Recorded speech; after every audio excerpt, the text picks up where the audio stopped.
Nama budaya Bante. Sylvia pengen tanya tentang bagaimana pemahaman tentang keakuan itu bisa paham dari dalam. Cara untuk berlatihnya itu secara bertahap gimana Bante? Berlatih untuk memahami keakuan. Memahami keakuan. Keakuan. Setiap orang kan punya ego Bante. Terasa perasaan ada, pikiran ada, badan jasmani ini ada, gitu. Jadi bagaimana cara kita berlatih secara untuk meminimalkan maksudnya gitu, supaya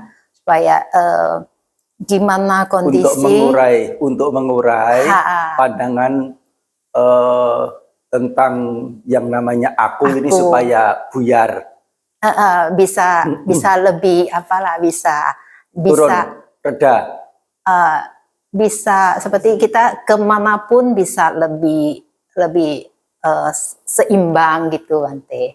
Bagaimana cara melihat ini supaya nanti dalam situasi apapun, dalam keadaan apapun ada keseimbangan gitu. Baik. Memang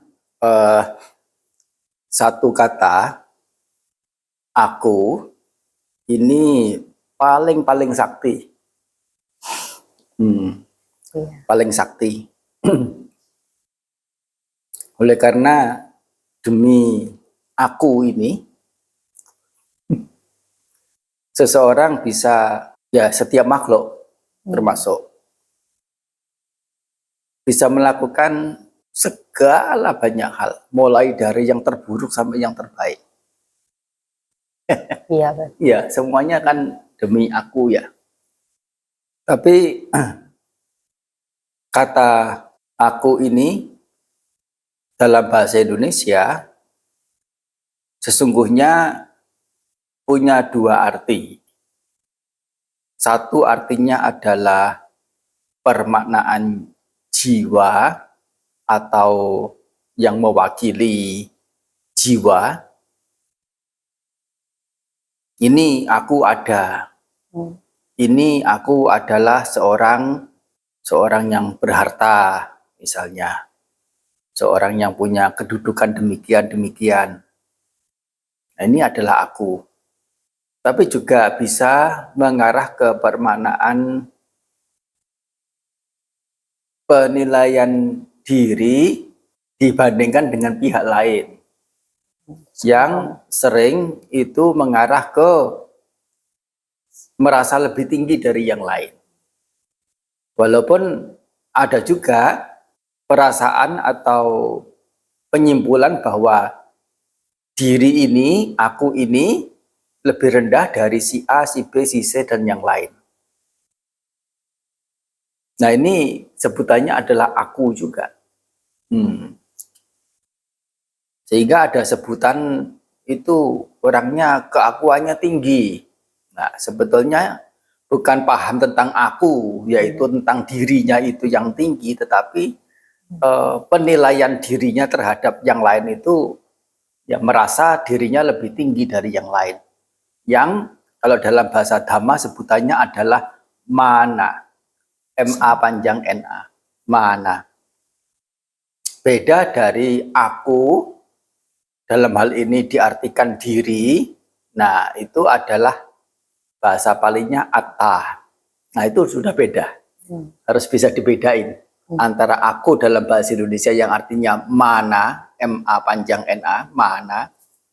Dan mana ini meskipun umumnya tadi dikatakan merasa lebih tinggi dari yang lain, kecenderungan itu, tapi sesungguhnya ada 3 jenis. Yang kalau dirinci, itu ada 9 malah. Tapi masih terkait satu sama lain.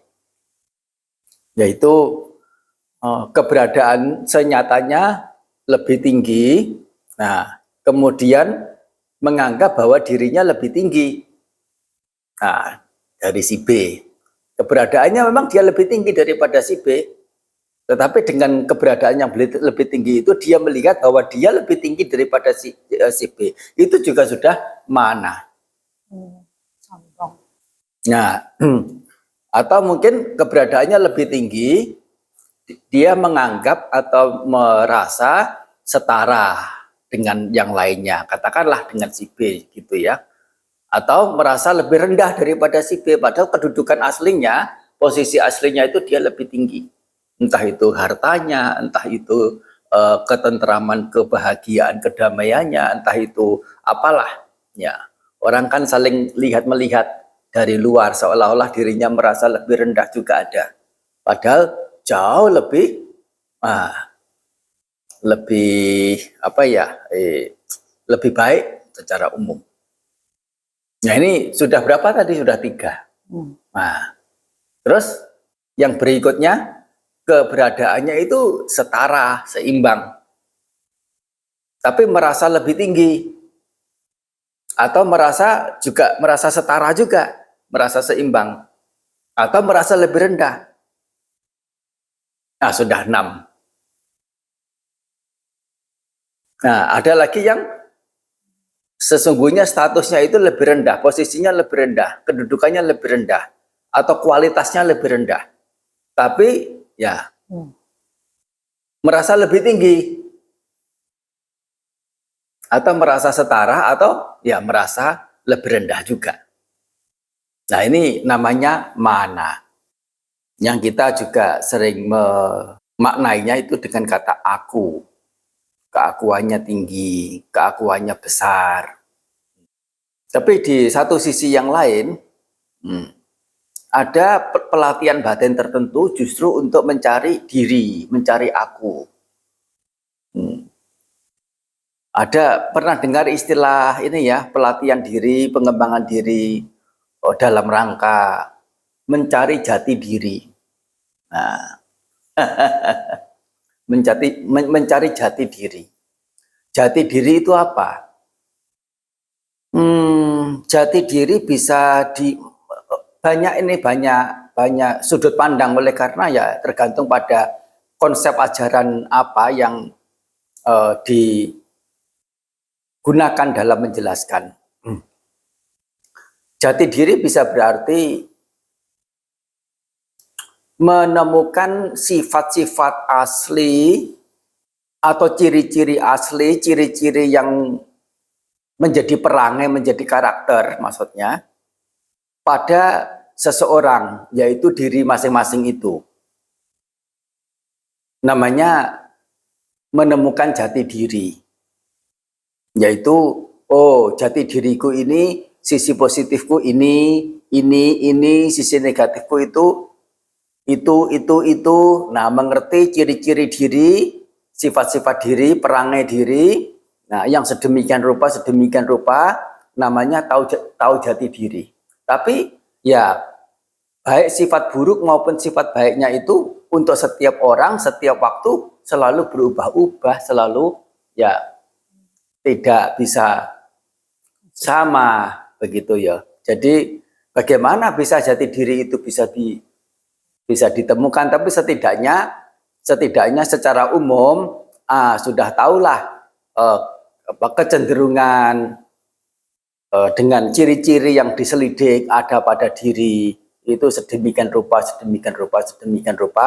ya barangkali itu bisa menjadi titik tolak seseorang itu untuk melakukan tindakan lebih lanjut berupa mengurangi sisi negatif, sisi kurang, sisi lemah yang diri masih ada.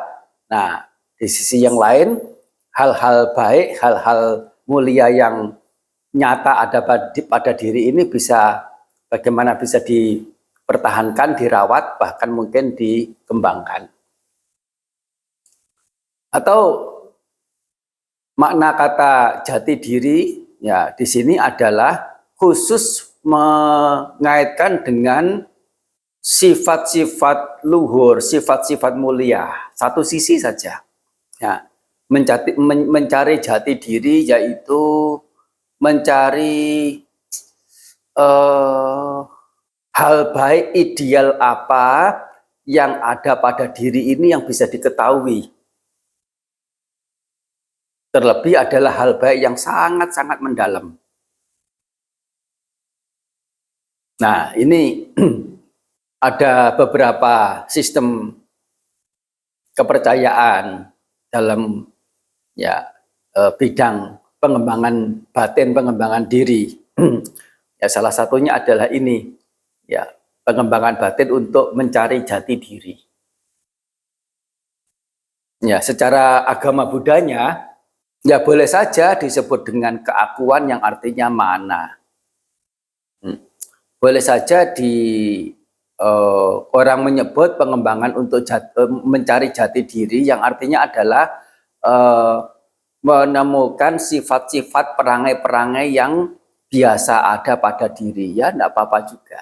Hanya memang peristilahan jati diri aslinya, yaitu yang artinya inti, yang artinya keberadaan poros, keberadaan jiwa yang kekal abadi. Nah, itu memang disangkal oleh ajaran agama Buddha.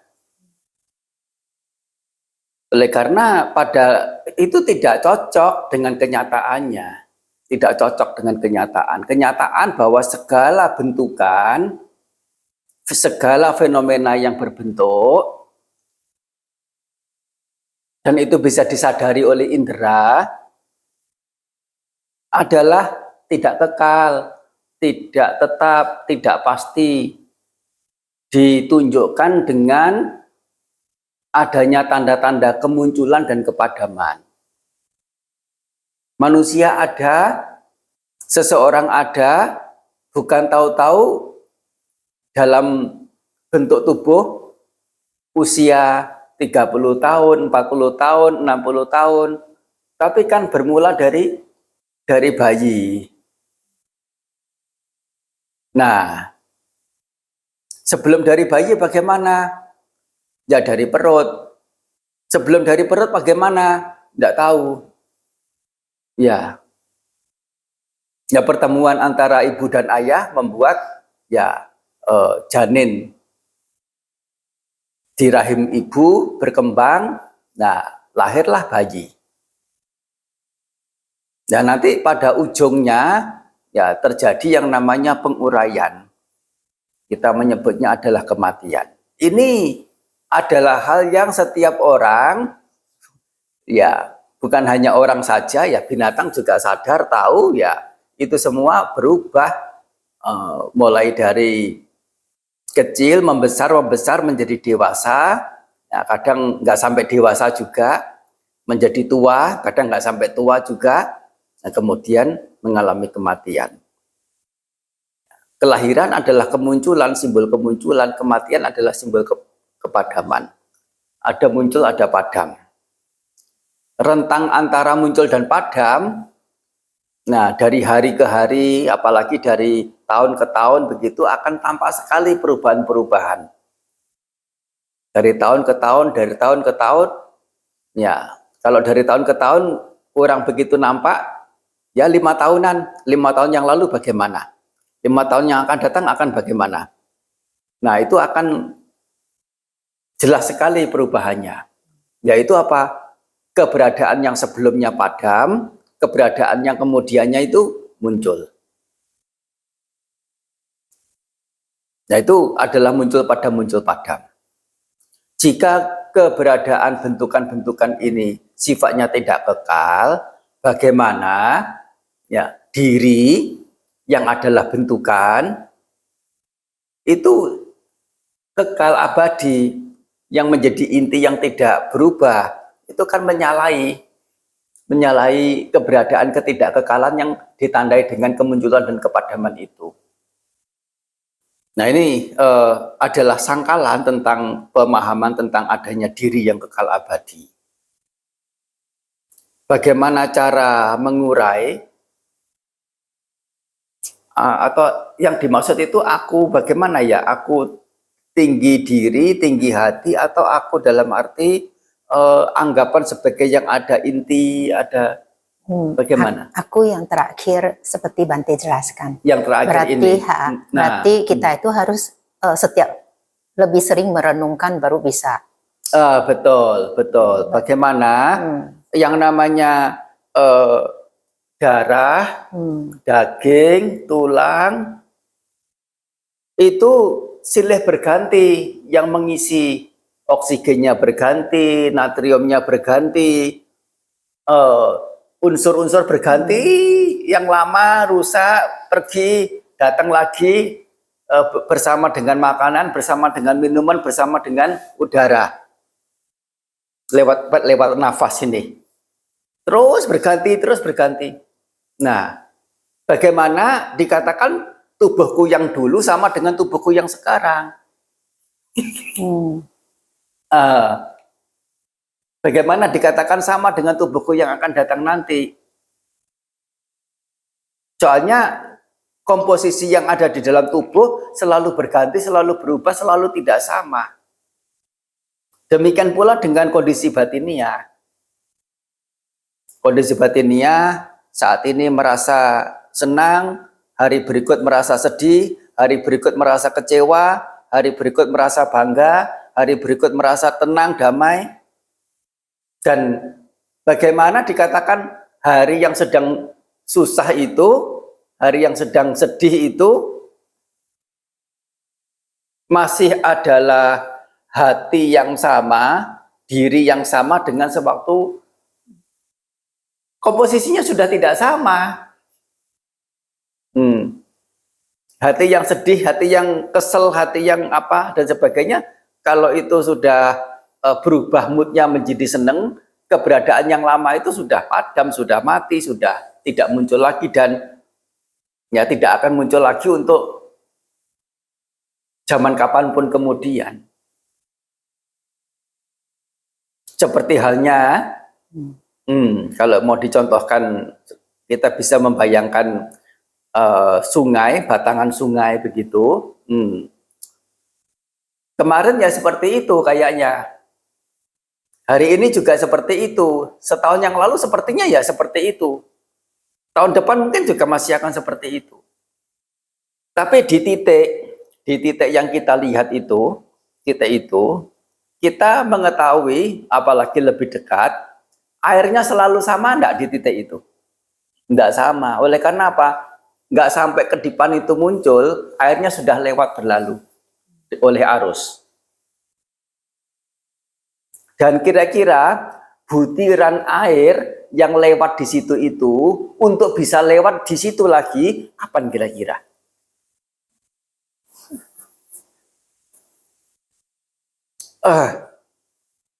Arus pikiran yang muncul ini, untuk muncul di kondisi yang demikian sama ini, kemungkinannya bahkan lebih kecil daripada butiran air yang kemudian muter lagi.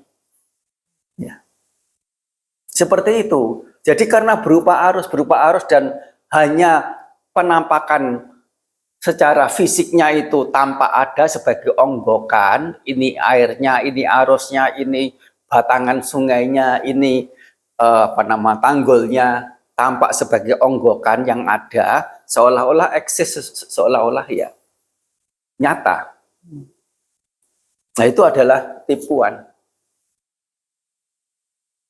Soalnya ya itu keberadaannya ya semu belaka. Ini namanya apa ini? Salat.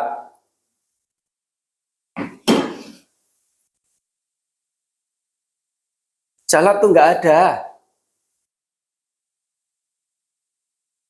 Tapi kalau dibilang nggak ada, kita dikatakan senteng juga. Soalnya ini memang salat. Salat bukan salat.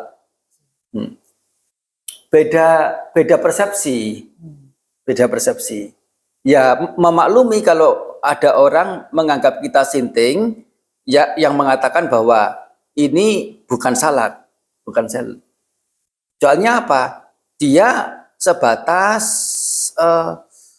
mengetahui bahwa sesungguhnya tidak lain adalah campuran tomat buah, kol, ada apa namanya ini, kasih apa namanya, dressing, kasih apa namanya ini, mayones, kasih apa namanya ini, dedaunan lah, kentang ada apa aja dan lain.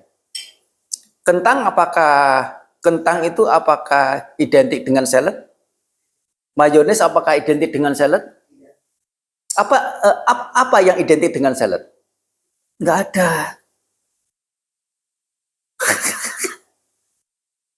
Setelah tercampur, mati-matian dikatakan itu salad. Ini loh tipuan. Itu baru yang sederhana. Yang paling gampang contohnya untuk divisualisasikan makanan memang.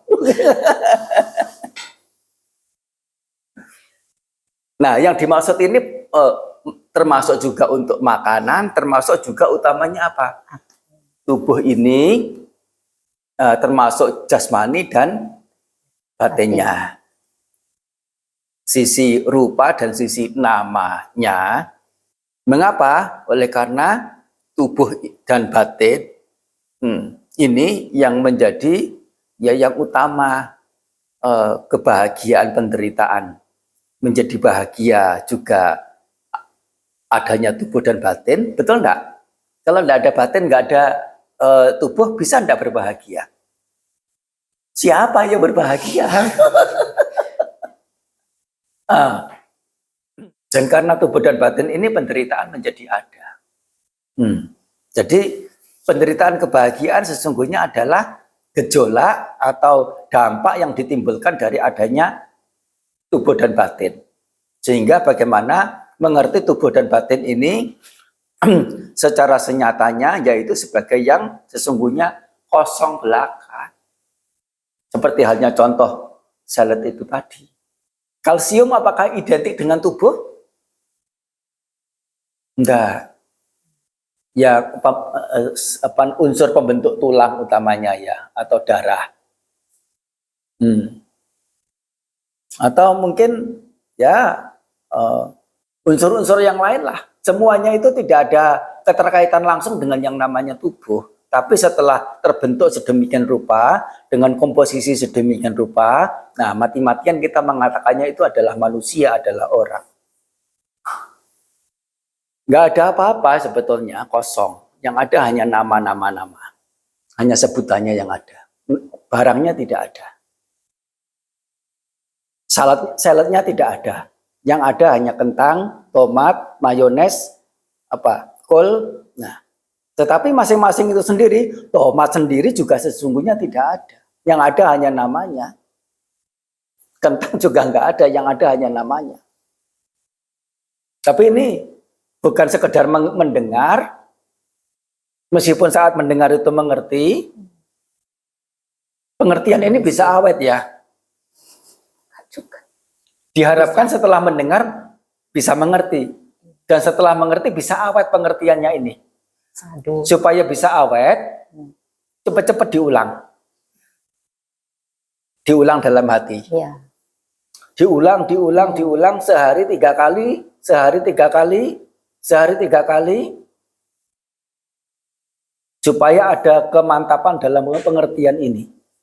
Yang kalau sudah mantap pengertiannya ini, sekali waktu nanti dipakai untuk menjadi alat pengembangan batin, bermeditasi, nah pengertian-pengertian itu sudah siap karena apa? Sudah ada.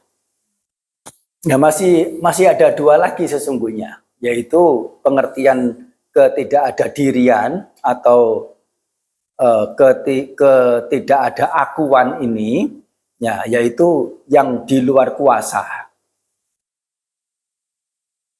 Saat ini, saat senang begini, apakah bisa dipaksa untuk bisa sedih, untuk bisa takut, untuk bisa, tidak bisa. Saat ketakutan juga sama, dipaksa untuk, kamu jangan takut, yang tenang, tidak bisa juga.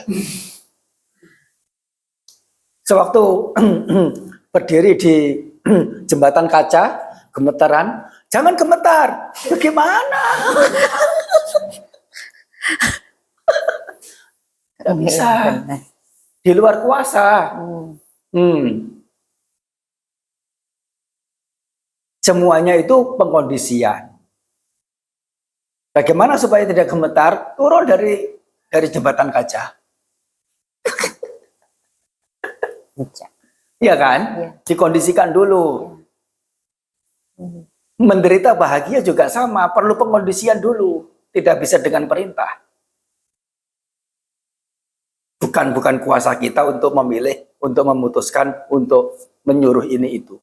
Dan karena masing-masing itu adalah komponen-komponen, faktor-faktor pembentuk, komponen mana yang bisa dikatakan sebagai pemilik. Seperti salad ini, mana yang mewakili sebagai salad? Mayonesnya, tomatnya, atau mangkoknya? Mana yang mewakili sebagai pemilik? Semuanya. Ada. Tubuh ini mana yang bisa dikatakan sebagai wakil dari pemilik tubuh? Darahnya, dagingnya, tulangnya. Kalau tulang itu ada 300 piece ya, lebih. 300 lebih ya kira-kira. Ya, sekitar 300-an sekian gitulah. Tulang tengkorak ternyata juga beberapa piece. Piece yang mana? Piece itu bahasa Indonesia serpih. Apa? Bukan. Keping. Keping. Keping yang mana yang dikatakan sebagai yang mewakili pemilik tubuh? Yang keping yang sama itu saja, kalau mau diteliti, itu juga bukan kepingan tunggal. Adalah bagian-bagian yang ada di dalamnya sana. Mana yang disebut sebagai pemiliknya? Kabur, kacau, buyar, ilusi belaka. Nggak ada yang memiliki, nggak ada pemilik. Tubuh dan batin tidak dimiliki oleh si aku. Oleh karena tidak ada aku yang memiliki tubuh dan batin. Tidak ada aku dalam batin dan jasmani. Tidak ada batin dan jasmani di dalam aku. Nah ini kalau mau mengerti tentang keberadaan pandangan tentang diri, tentang aku. Ya, setelah mendengar, coba untuk mengingat, mengulang lagi untuk pengertiannya itu bisa lebih kuat. Makasih, Itu sangat bagus untuk kunci pengembangan batin ada di sini. Kunci yang tertinggi lagi. Kunci yang tertinggi. Inti dari meditasi untuk mencapai yang namanya pandangan terang, mencapai bodhi ya, dengan pengertian yang ini satu ini. Sehingga ya lumrah kalau untuk mengerti saja susah. Iya. Ya.